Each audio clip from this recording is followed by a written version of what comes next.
আসসালামু আলাইকুম রহমতুল্লাহ। আশা করি সবাই অনেক ভালো আছেন। খুবই শর্ট টাইমের মধ্যে আবার চলে আসলাম। আজকে পিএসপি অ্যারের বাদ বাকি যে মেথডগুলো রয়েছে, যেমন array map, array reduce, array filter, এরকম ৩-৪টা মেথড সম্পর্কে আপনাদেরকে বোঝানোর চেষ্টা করব ইনশাল্লাহ। ধৈর্য সহকারে পুরো ভিডিওটা দেখতে হবে, কেমন? আমরা প্রথমে অ্যারে ম্যাপ এই মেথডটা নিয়ে কাজ করা শুরু করব। আমরা বোঝার চেষ্টা করব অ্যারে ম্যাপ মেথডটা দিয়ে কি ধরনের কাজ করতে পারি। আপনারা দেখতে পাচ্ছেন যে আমি উপরে একটা অ্যারে ডিফাইন করেছি, যে অ্যারেটির নাম দিয়েছি নেমস। এটার মধ্যে 3টা নেম ডিফাইন করে রেখেছি। আমরা একটা রেজাল্ট নামক ভ্যারিয়েবল নিলাম এবং এই ভ্যারিয়েবলের মধ্যে আমাদের অ্যারে ম্যাপের কাজ কারবারগুলো করব। প্রথমে আমাদেরকে অ্যারে ম্যাপ এটা ডিফাইন করতে হবে। আমরা বেসিক্যালি যেটা করতে চাচ্ছি সেটা হচ্ছে এই নেমস অ্যারেটার মধ্যে যে নেমগুলো দেওয়া আছে এগুলো আপার কেসে কনভার্ট করতে চাচ্ছি। তো এই জন্য আমাদেরকে প্রথমে strto আপার এই বিল্ট ইন স্ট্রিং ফাংশনটি ইউজ করতে হবে। এটা পিএসপি থেকে প্রোভাইড করা হয় এবং এটা ফার্স্ট প্যারামিটারে ইউজ করব এবং সেকেন্ড প্যারামিটারে আমরা আমাদের অ্যারে নামটা ডিফাইন করে দিব। অ্যারে ম্যাপ মূলত প্রতিটি আইটেম লুপ করে, ইটারেট করে, প্রতিটা আইটেমে ফাংশন চালাই এবং প্রতিটা আইটেমে ফাংশন চালানোর পরে আমরা কন্ডিশন যেটা দিয়েছি সেই অনুযায়ী আমাদের নতুন একটি অ্যারে বানিয়ে দেয়। আমরা এখানে প্রত্যেকটি ভ্যালুস বা এলিমেন্ট আপার কেসে কনভার্ট করতে যাচ্ছি। এই মেথডটি প্রত্যেকটি আইটেমের কাছে যাবে এবং প্রত্যেকটা আইটেমে কি কাজ করতে হবে, আপার কেস করতে হবে, আপার কেস করে ফেলে। এটাই মূলত আসলে অ্যারে ম্যাপের কাজ। অরিজিনাল যে অ্যারেটা থাকবে ওটা কখনোই চেঞ্জ করে না, জাস্ট নতুন একটা অ্যারে বানিয়ে দেয়, যেটা আমি ইতিমধ্যে বলেছি আপনাদেরকে। এখন আউটপুট দেখার পালা। আমরা ব্রাউজারে যাই, ব্রাউজারে গিয়ে যদি রিলোড দেই তাহলে আমরা দেখতে পাচ্ছি যে আমাদের কাঙ্ক্ষিত রেজাল্টটা শো হচ্ছে। প্রত্যেকটি নাম আপার কেসে কনভার্ট হয়ে গিয়েছে। Time to go back to the code editor. আমরা যদি চাই যে অ্যারে ম্যাপ এই মেথডটির মধ্যে একটি কলব্যাক ফাংশনও কিন্তু ব্যবহার করতে পারবো আমাদের কন্ডিশন অনুযায়ী। এখন আমরা নতুন আরেকটি মেথড যেটির নাম অ্যারে ফিল্টার এটা বোঝার চেষ্টা করব। এর জন্য আমি নতুন আরেকটি অ্যারে এখানে ডিফাইন করব, যে অ্যারেটির নাম রাখলাম নাম্বারস এবং এটার মধ্যে 1 থেকে 5 পর্যন্ত 5টা নাম্বার নিয়েছি। নিচে যথারীতি রেজাল্ট ভ্যারিয়েবলের মধ্যে আমরা অ্যারে ফিল্টার ডিফাইন করলাম এবং অ্যারে ফিল্টার প্রথম প্যারামিটার হিসাবে অ্যারেটিকে নেয়।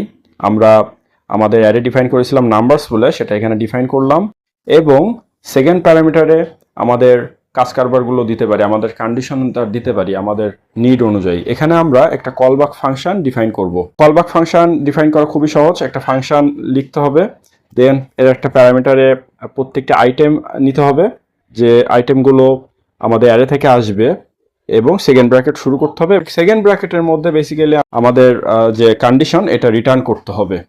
যেহেতু এটা কলব্যাক ফাংশন, এটা একদম সরাসরি এই ভ্যারিয়েবলের কাছে পৌঁছাই দিবে, যেটা রেজাল্টের মধ্যে স্টোর হয়ে থাকবে। আমাদের কন্ডিশনটা হচ্ছে যে নাম্বারস অ্যারের মধ্যে যে নাম্বারগুলো আছে এটার মধ্যে ইভেন নাম্বারগুলো বের করে নিয়ে আসা, জোড় নাম্বারগুলো বের করে নিয়ে আসা।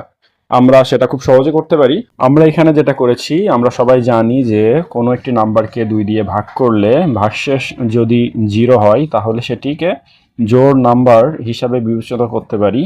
এখানে 2 নাম্বার দিয়ে ভাগ করেছি এবং ভাগশেষ 0 কিনা এটা ট্রিপল ইকুয়াল টু দিয়ে কন্ডিশন ইউজ করেছি। যদি 0 হয় তাহলে সেটা তুমি রিটার্ন করো। যেহেতু আজকের ভিডিওর পারপাস হচ্ছে আপনাদেরকে মেথড সম্পর্কে ভালো ধারণা দেওয়া, ফাংশন কিংবা কোনো কন্ডিশন সম্বন্ধে ডিপলি আলোচনা করতে চাচ্ছি না। আমরা অন্য কোনো একটা ভিডিওতে ইনশাল্লাহ এই বিষয়ে ক্লিয়ার ধারণা পেয়ে যাব। ইভেন নাম্বারগুলো পেয়েছি কিনা আমরা যদি ব্রাউজারে রিলোড দেই তাহলে দেখতে পাচ্ছি আমাদের যত ইভেন্ট নাম্বারগুলো ছিল নাম্বারস অ্যারেটির মধ্যে, সে নাম্বারগুলো আমরা এখানে পেয়ে গেছি। এখানেও অ্যারে ফিল্টার এই মেথডটি অ্যারে এর মধ্যে প্রত্যেকটি এলিমেন্ট ইটারেট করে এই কলব্যাক ফাংশনের প্যারামিটারে পাঠায় এবং কলব্যাক ফাংশন প্যারামিটার ইভেন্ট নাম্বারগুলো কন্ডিশনালি রিটার্ন করে রেজাল্ট নামক ভ্যারিয়েবলের মধ্যে। একই অ্যারে এখানে রেখে আমরা অ্যারে রেডিউস এই মেথডটা নিয়ে বোঝার চেষ্টা করব। প্রথমে আমরা রেজাল্ট ভ্যারিয়েবলের মধ্যে অ্যারে রেডিউস এটা ডিফাইন করলাম। অ্যারে রেডিউসও প্রথম প্যারামিটার হিসাবে একটি অ্যারে এক্সপেক্ট করে এবং দ্বিতীয় প্যারামিটার হিসাবে একটি কলব্যাক ফাংশন এক্সপেক্ট করে। অ্যারে রেডিউস মূলত প্রত্যেকটি ভ্যালু সাম করার জন্য ব্যবহার করা হয়। যখন মাল্টিপল ভ্যালুস থাকবে কোনো একটি অ্যারের মধ্যে, সেগুলো আমরা একে অন্যের সাথে প্লাস করব, অ্যাকুমুলেট করব, সেটার জন্য অ্যারে রেডিউস ব্যবহার করে থাকি। এখানে কলব্যাক ফাংশনের মধ্যে 2টা প্যারামিটার নিয়েছি, একটা প্যারামিটার নাম দিয়েছি ক্যারি, যেটা আগের ভ্যালু, এবং দ্বিতীয় যে প্যারামিটার আছে আইটেম, সেটার মধ্যে আমরা বর্তমান যে এলিমেন্ট বা ভ্যালু সেটাই নিচ্ছি, এবং সেকেন্ড ব্র্যাকেট দিয়ে আমরা রিটার্ন করতেছি আগের ভ্যালুর সাথে বর্তমান কারেন্ট যে ভ্যালুটা আছে এটা প্লাস করে। যখন অ্যারে রেডিউস প্রত্যেকটা এলিমেন্ট ইটারেট করবে তখন একটার সাথে আরেকটা ভ্যালু অ্যাডিশন করবে। এভাবে ইটারেট করতে করতে টোটাল যে ভ্যালুস বা এলিমেন্টগুলো রয়েছে এগুলো সাম বের হয়ে আসবে। যদি সবকিছু ঠিক থাকে তাহলে আমাদের 15 এই আউটপুটটা পাওয়ার কথা। আমরা যদি ব্রাউজারে রিলোড দেই তাহলে দেখতে পাচ্ছি 15 এই আউটপুটটা পাচ্ছি। আমরা যখন রিয়েল লাইফ প্রজেক্টে কাজ করব তখন বিশেষ করে ই কমার্স সাইটের কার্ট যে পেজ, ওখানে আমাদের যে প্রোডাক্টগুলো কার্টে অ্যাড করা থাকবে সেই কার্টের প্রোডাক্টগুলোর প্রাইসগুলো অ্যাকুমুলেট করার প্রয়োজন হতে পারে। আর সেটার জন্য রেডিউসের ব্যবহার করতে হবে। রেডিউসের মাধ্যমে সবকিছু জোড়ো করে ফেলে। এবার আমরা অ্যারে রেডিউস রিয়েল লাইফ বেসিসে বোঝার চেষ্টা করব।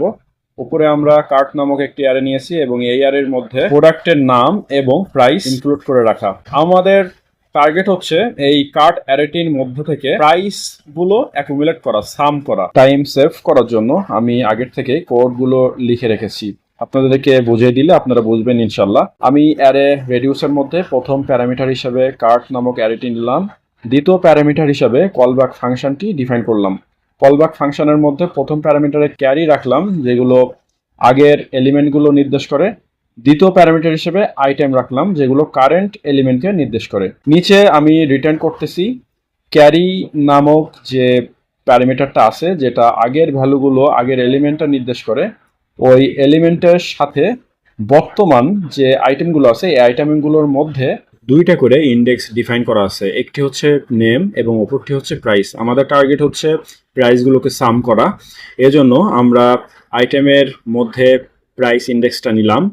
এখানে মূলত ক্যারি ভ্যারিয়েবল বা প্যারামিটারের মধ্যে প্রত্যেকটি আইটেমের প্রাইস ইনক্লুড হবে এবং আগের আইটেমের সাথে, অর্থাৎ আগের ক্যারির সাথে বর্তমান যে আইটেম সেটার প্রাইস সাম হবে। অর্থাৎ প্রত্যেকটি আইটেম যখন ইটারেট করবে, ধরেন প্রোডাক্ট 1 এটা ইটারেট করতেছে, তখন প্রোগ্রাম দেখলো এটার প্রাইস 10 দেওয়া, তো 10 এটা ক্যারির মধ্যে ইনক্লুড করবে। পরবর্তীতে যখন প্রোডাক্ট 2 এটা ইটারেট করা হবে তখন এটার প্রাইস দেখলো 20, তো আগে ক্যারির মধ্যে ছিল 10, এখন 20, এটা সাম হয়ে যাবে, অর্থাৎ অ্যাকুমুলেট হয়ে যাবে।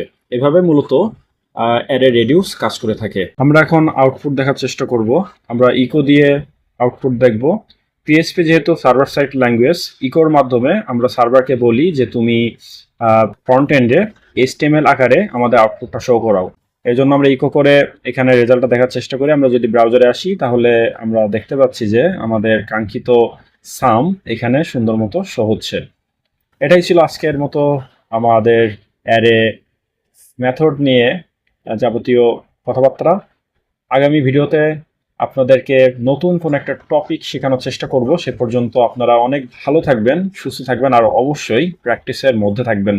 আমি আপনাদেরকে বেসিক একটা ধারণা দেওয়ার চেষ্টা করেছি। আপনারা যদি এই অ্যারে মেথড সম্পর্কে আরও বেশি ঘাটাঘাটি না করেন, নিজেরা যদি প্র্যাকটিস না করেন, তাহলে কিন্তু কিছুই দিন শেষে বুঝবেন না। আরও অসংখ্য মেথড পিএসপি আমাদেরকে প্রোভাইড করে, যেগুলো আমরা অ্যারের সাথে কাজ করতে পারি, সেগুলো আপনারা একটু নাড়াচাড়া করে দেখতে পারেন। Thank you so much for seeing this video. আসসালামু আলাইকুম।